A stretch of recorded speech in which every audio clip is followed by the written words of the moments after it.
Hey everybody, Teching and Barry back again. Oh, and hey look, we also have a cameo today. We have Bell from One Piece D&D Marines. Hi Bell, how are you doing?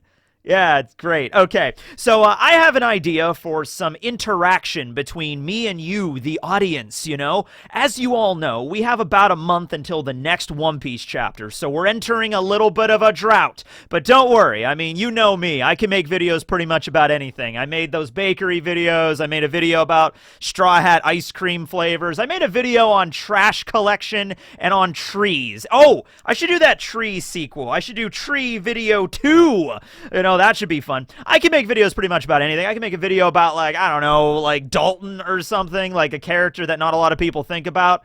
Okay, I'm going to write that one down too, actually. Dalton's really a cool character. I actually really want to talk about him and his devil fruit and also his morality compared to, like, Wapple, because he was, like, the former palace guard. See, already I'm doing it, all right? This isn't a video about Dalton. This isn't a video about trees, okay? This is a video, actually, a rather serious topic about, like, evil and, like, categorical true evil in One Piece. So we're actually going to be hitting a rather heavy topic today. But before all that, here's the deal.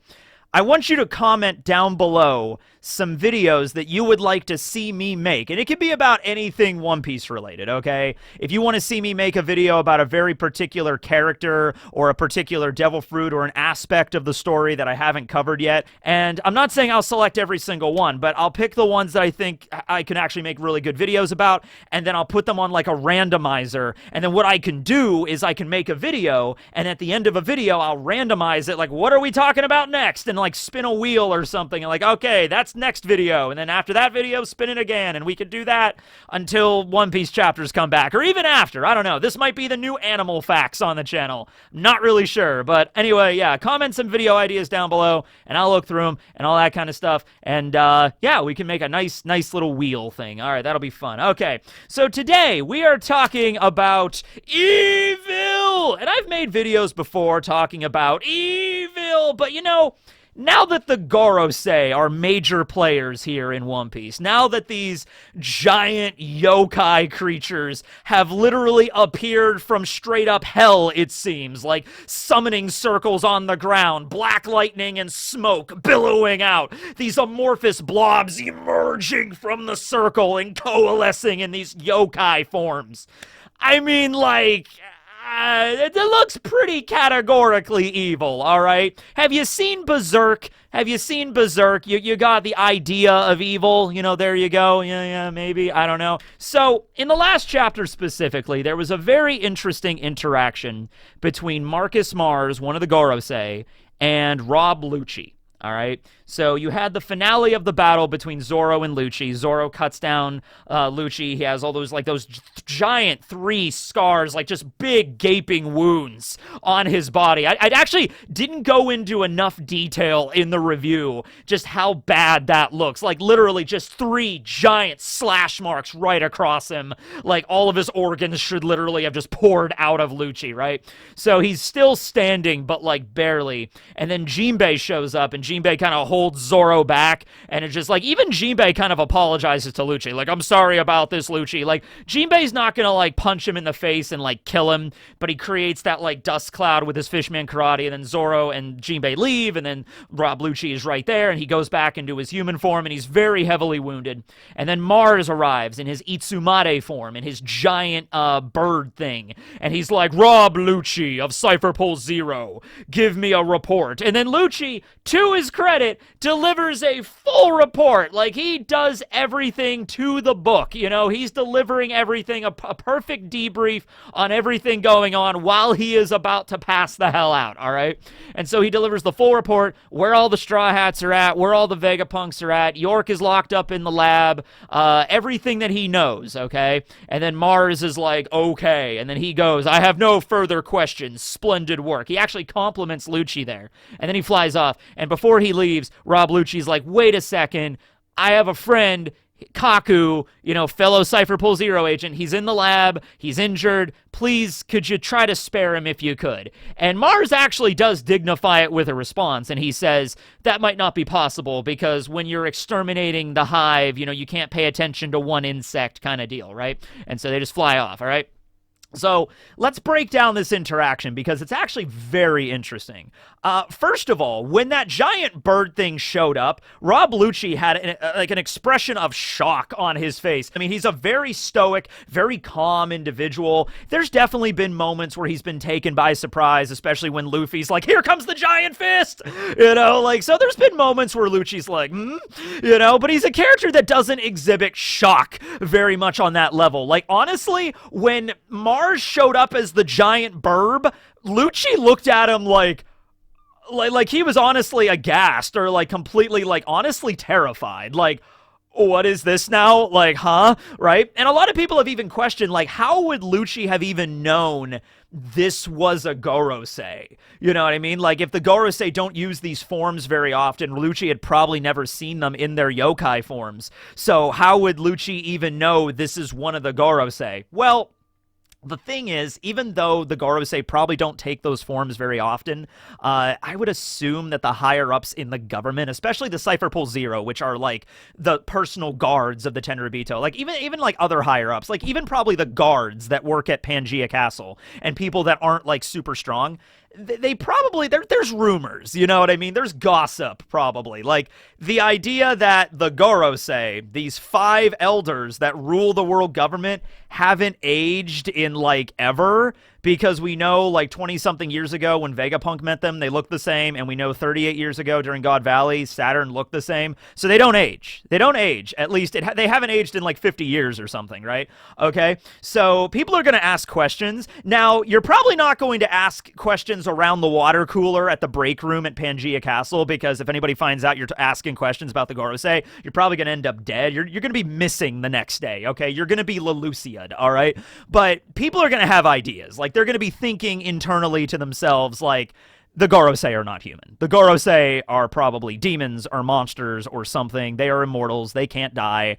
You're not going to say that to other people. Like, Lucci and Kaku have probably never talked about this, but they might be thinking it. You know what I mean? So Lucci and Zoro, when they were fighting, they're feeling this crazy amount of haki. And then this giant bird shows up, like, ah! And it is nothing like Lucci has ever seen before. The haki pouring off this thing, the form it is taking. Like, Lucci himself is an awakened zone, but even he is like, this is weird. This is next level. This is not a normal thing, right? So even though the bird did not announce itself as, I am Marcus Mars, I think Lucci could probably put 2 and 2 together that this is a member of the Gorosei. Okay, maybe the haki was similar. Maybe there was always like an eerie haki feel, like a vibe coming off the Gorosei, even when they were in their human form. I could kind of see that. Even like a Kainu when he went to go visit the Gorosei, maybe even he felt a little weird by it. You know what I mean? Like, there's something strange with these old dudes. I don't know what. That's not my position to ask questions, but there's something weird with them. You know that they would be thinking that, right? So Lucci sees this, and it's finally made real. It's like you have a suspicion of something for a long time. Like, the Gorosei are probably not human. They're probably monsters and immortals or something, or maybe even gods. And also, remember, the Tenryubito always set themselves up as gods. Now, a lot of the Tenryubito, like Charlos and everybody's like, I'm a god! It's like, okay, no, you're not. But then giant eldritch bird, shows up. Lucci's like, okay, shit, yeah, they might actually be gods. Holy crap, okay. Well, here's my detailed report, right? So even though in the face of that, even encountering this giant bird, which Lucci, even on his best day, even when he's at maximum power, 100%, has to realize he's not winning this fight. But here he is, about on 2 HP, about to pass out, and he's seeing this giant bird thing. Even knowing this thing could probably crush him or eat him or just kill him like that, he still asks him to save Kaku. Lucci still has a shred of humanity in him. He asks the bird to save his friend. He cares about Kaku. They are the closest thing to family that Lucci could ever have. They were all orphans. They were all raised on that island. All the other members of Cypher Pole 9 that are now Cypher Pole 0, kind of the same way. Jabra, Kumadori, Khalifa, Fukuro, all of them are Blue and O. They've all worked together for years, and, so they're the closest thing they have to camaraderie, all right? So Lucci, in that regard, he showed some humanity. He showed a shred of humanity. Lucci, up until this point in the story, what is his character? Very cold, very calculating, doesn't show a lot of emotions. He's good at pretending to. Well, not even really. Even when he was working undercover at Galila, the whole idea was he didn't even talk, so maybe he's not that great at that. Kaku was better at that than he was.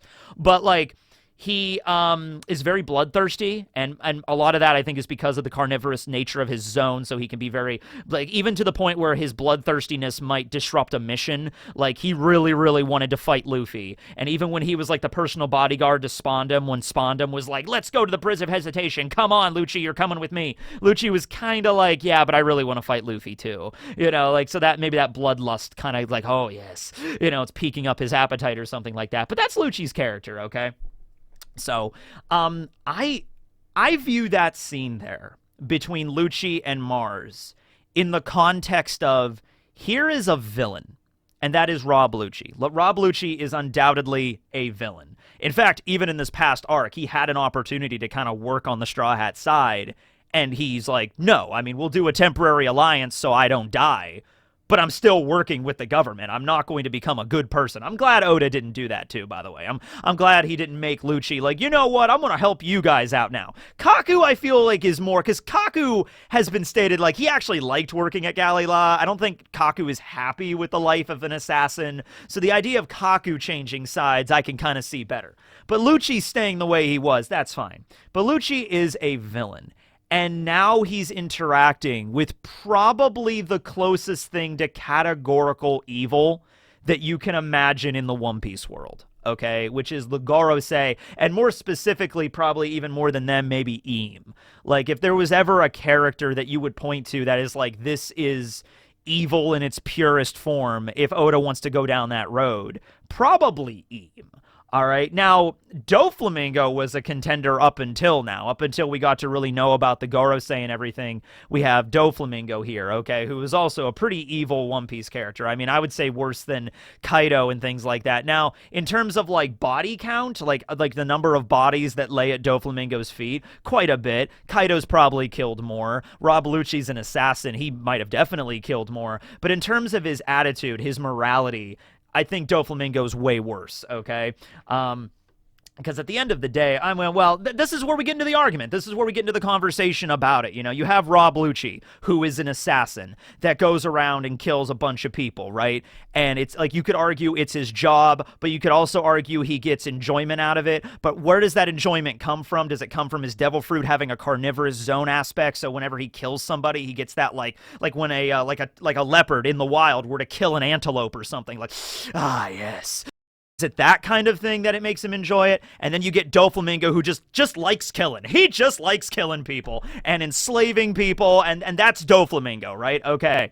But then you get to the Gorosei, right? You get to the Gorosei, and you have Saturn, who's the one that we know the most about so far in terms of backstory. We'll probably learn a lot more about the other ones as we go, but Saturn was the main focus in Egghead, where you have Saturn's backstory with Kuma, and my God, Kuma's backstory is one of the most heart-wrenching ones there. And it's one of those backstories where it's like everything seemed to be maybe going okay. Like, Kuma met Vegapunk, and Vegapunk might have been able to help Bonnie free of charge, and everything would have been good. Like, the pacifistas would have still been made, but Kuma wouldn't have been modified like he was. You know what I mean? That was all Saturn. Saturn was the one that's like, no, you're going to modify Kuma into a pacifista. You're going to remove all of his humanity, and you will not argue with me on this point. Okay? And so that was really the cause of all this strife. Also, with the reveal with Ginny, how Saturn experimented on Ginny at certain points, which led to the Sapphire Scale, to like the sickness to begin with, you know what I mean?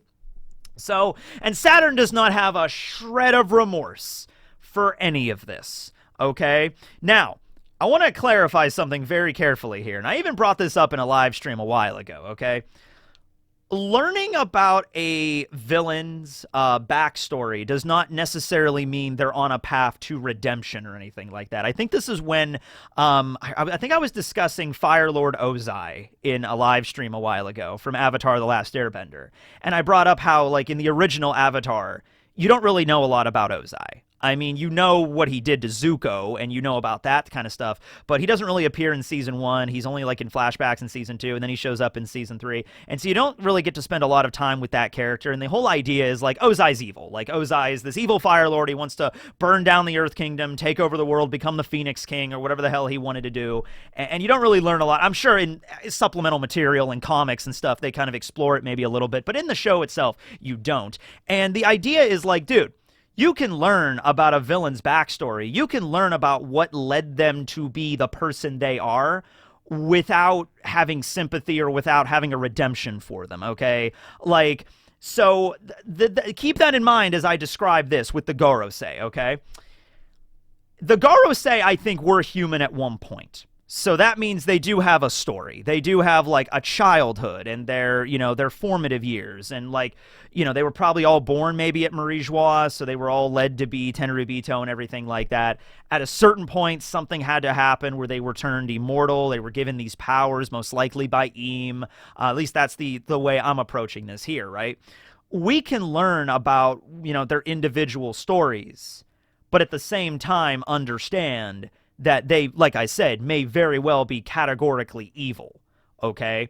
And it might literally be like Eam recruits like the worst of the Tenryubito, like the ones that have the least amount of ethics or morality, or their morality is skewed towards more of like Eam's perspective of the world, like absolute subjugation of the entire planet. We don't know what Eam's ultimate goal is. That's kind of the idea. Like Eam rules the world government, so you could argue like that goal has already been achieved. Maybe Eam just desires for like all of the clan of D to be exterminated. We understand that too much. But is there anything beyond that? Does like Eam plan on like extending his tendrils out into the stars or expanding the empire of the world government or something? Like, we don't know what the bigger picture of all this stuff is here, right? Okay. So it's an interaction between, we have Lucci, a villain, and then a Gorosei, someone that is actual evil. Because a lot of times in One Piece, a lot of villains are, morally in a gray area. You wouldn't necessarily say, and I say you wouldn't necessarily say, because there's a lot of people like, no, Lucci's categorically evil. He murders people. There is no argument here. There is no gray area. He's straight up evil.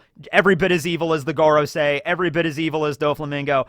If you view it that way, that's fine. That's fine. I'm just trying to look at this from the perspective of like Oda writing the characters, from like Oda writing in that thing with Lucci a little bit like, hey, he actually cares about some people, okay? Yeah, he's a bloodthirsty assassin. There's no question about that. He loves killing people, all right? But he still has things he cares about, all right? Is that the same with the Gorosei? Do the Gorosei care about one another? Do the Gorosei care about Eam in the sense of like family? Or are they just listening to Eam because Eam is their lord? There is no love. There is no compassion. There is no like camaraderie or anything like that. It's just, we rule the world, and that's the way it goes. Like, would one of the because when the Gorosei all arrived, when Saturn summoned them and everything, there was no concern. Like, they didn't chit-chat with each other. They didn't have a moment where they, like, either chastised Saturn for failing or, like, asked him out of concern, like, how are you doing, brother Saturn? Something like, are you injured? Like, nothing like that. It's, they show up and they all go off and do separate things. If one of the Gorosei were to die, would they care about Saturn dying? Or would they look at Saturn like, one of the Gorosei died. Eam will have to replace him. It might just be as simple as that, right? Maybe some of them have died before somehow. Maybe there has to be some kind of set condition to kill them. I'm sure they're not immortal forever, like there has to be something that can kill them. Or maybe there was a Gorosei at one point that decided to rebel, and then Eam just like blew him up and then created a new one. Maybe, I don't know, right?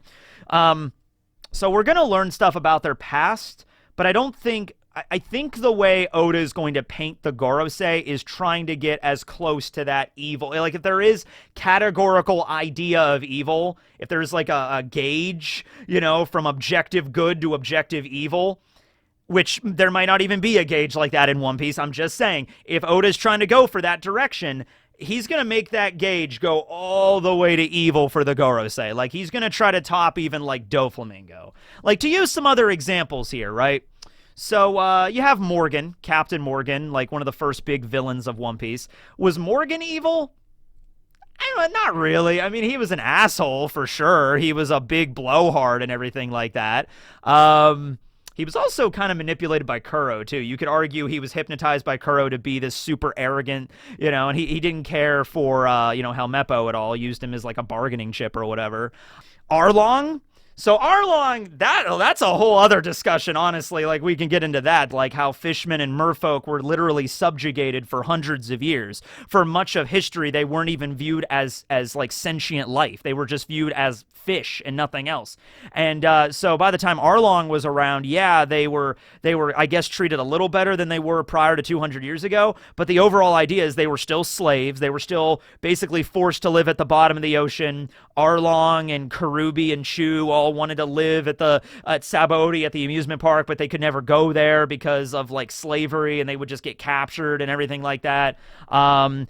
Arlong always hated humans for that regard. He saw Fisher Tiger murdered by humans when he was trying to do a good deed, so that's the kind of stuff that led Arlong to be what he is. Now, with that being said, as I said earlier, just because we know a character's backstory, I'm very glad that Oda, I think this is what Oda's going for the most part. It's like, yeah, and then after all of that, Arlong kills Belmir, enslaves Nami and her entire village.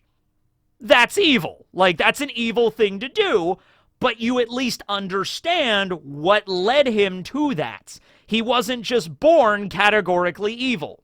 Which, in that regard, I'm not even curious. Like, would that be the thing with the Gorosei? Like, there is genetic objective evil in One Piece, and that is Eam, and that is the Gorosei. I'm just saying, that would be a very difficult topic to tackle. Maybe Oda is going to go that direction with the Gorosei, because they are kind of different. They are kind of like, immortal beings, and they can't die and shit and everything, and they have these weird powers that we haven't really seen before, so it's like, okay, all right, maybe Oda will tackle that idea with them. Maybe they were just born straight up evil. Arlong was not born evil. Like, none of the villains up until, even Doflamingo, well, okay, Doflamingo, okay, that's the thing, though. That's the thing, this is a multifaceted thing in One Piece. This can be complicated, all right? Doflamingo, from at least a very young age, seemed to be pretty damn evil, all right? His dad and his mom were good people. His brother was a good person. Doflamingo was the odd one out in that family. So I don't know. Maybe Doflamingo spent some time with, like, some other celestial dragons, and they told him about the way the world should really work, and then, Doflamingo was like, that's not the way my dad speaks about it, but this makes way more sense. Yeah, we are the rulers of everything. Absolutely, right? So maybe Oda's going that route with it, or maybe Oda is like, no, this is like a nature versus nurture argument. Doflamingo's nature is in fact evil. He wasn't nurtured to be evil, he just kinda is. Now, of course, this was exacerbated when he was hunted down, and like his mother mother wasn't killed, but his mother died of illness, and then the father, Homing, and then him and his brother were all, basically tied to a burning house and then burned, and his eyes were all messed up probably because of that, right? So that exacerbated the process, definitely, and then Doflamingo killed his own father, but he was messed up. He had a messed up philosophy even before all of that, okay? And it's a wonder, it's like, well, Homing wasn't like that, and his wife wasn't like that, and Roshinate wasn't like that, so how did Doflamingo end up this way? You know what I mean? Like, unless, like, other Tenryubito were, like, explaining to him and he just went with that instead or whatever, or maybe there is an argument here. It's a very heavy subject. It really is, right? And I'm just looking at all these different villains in One Piece and looking about, like, okay, Oda's maybe going a little bit more with the morally gray area with this villain, we get to Wapol, where Wapol's thing was and I think Wapple's story might be overall like the way that kingdoms like exist in One Piece and the way the world government is and everything like that, where it's almost like the world government rewards kingdoms that play more along with the idea of slavery and cruelty. Like, if you are more cruel to your subjects, you get more, you can extort them for more money, which you can then pay for the heavenly tribute, and so you curry more favor with the Tenryubito. So it's almost like the kinder, more benevolent kings are not as well liked by the Tenryubito because they're not getting as much money and they're not as cruel, I guess, because the Tenryubito, we know how they act, right? So it is a messed up morality system in the sense of that government hierarchy where the Tenryubito is like, we will reward you the more cruel you are. I mean, look at Wapol. He ended up, ruling the kingdom, and he was, they were cool with him. He was invited to Reverie, and King Seki from Lucia, he was awful as well, but they invited them to the World Council because it's just like, yeah, I mean, you kind of, you're kind of doing some stuff that we agree with, right? Even after Wapol was kicked out and he got some money, they was like, okay, we'll give you your own evil black drum kingdom in the South Blue. And Wapol's like, ha ha ha ha, and they kind of approved of that because it's like they know this guy's going to he's going to extort his people and get a lot of money for the government. So, yeah. That's how that goes. That's kind of like Wapol's thing there. Like, who else? We got Crocodile. Crocodile wanted to get Pluton to, activate Project Utopia. Didn't really care about his own minions or anything like that. Maybe he cared about Mr. One a little bit, or maybe it was more about just like a working relationship of just like, hey, you're strong, I respect you kind of thing, right? We still need to learn a lot more about Crocodile's backstory, right? I wouldn't say Mihawk is evil. Moria is very slothful. He's very lazy. Kidnapping people, stealing their shadows, not cool. Hogback definitely pretty evil there with his actions there with Sindri. So it's like, it's you look through all these characters of One Piece, and the overall message is the Gorosei are worse. Think about this. All the story arcs of One Piece, 25 plus years at this point of One Piece, right? All of the characters we've met, all of the evil villains, the Gorosei are worse. Oda almost has to like one-up himself every step of the way to make the Gorosei these objectively horrible people, or if people's even the correct word to describe them. You know what I mean? Like, oh yeah, okay, we had Morgan, and we had Arlong, and we had Hody. Hody just representing just straight up, just like ingrained racism, because the idea is like, humans didn't do anything to Hody. He never had any moment where a human hurt him or enslaved him or anything. Hody and the new Fishman pirates, they were not slaves. It was just like from what he heard growing up, like from people like Arlong instilled that in him, and he just had that, okay? So as he was growing up, right? So like all that stuff that happened up until his Caesar clown, kidnapping children and experimenting on them, like all of that. Doflamingo, all of that. The Gorosei are worse. Oda has to top them. Like, that's going to be difficult, if nothing else. I mean, he's off to a great start. If you're talking about the Gorosei being on a great start to being the most evil characters in One Piece, no, yeah, this is from just Saturn and Kuma's backstory. That's a great opener, but learning more about them and where they all came from and everything like that and their backstories, that might give us way more context into like, okay, yeah, no, wow, I didn't know it was possible to make like generic evil so interesting from a storytelling perspective, because it's so easy to make an evil villain, right? All you got to do is like Skeletor, right? Like, I am Skeletor, I'm evil. Like Mumra, I am an evil mummy. Like, it's easy to write an evil character. It's easy. Like, just draw a demon that lives in a creepy castle, just like, I want to burn the world to the ground. You're evil, right? No backstory, no nothing, just evil right there, right? So that's what I mean about it. I don't want it to be lazy. I don't want it to be boring. I don't want it to just be, yeah, the Gorosei and Im, they're all categorically true evil. There's no redemption. There's no way that they could be saved or anything like that. There's no explanation for their evil. They're just evil, okay?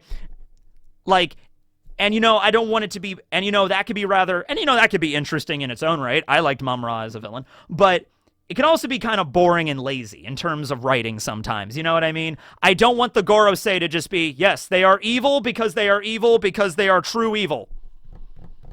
That's it.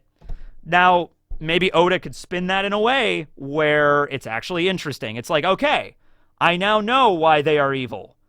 And that's an actual interesting way to take it I haven't seen before. Okay, and makes me want to just hate them more. That's the idea, right? But anyway, I feel like I might be spinning my wheels with this point at this moment. So I'm going to end the video here. Thanks for watching, everybody.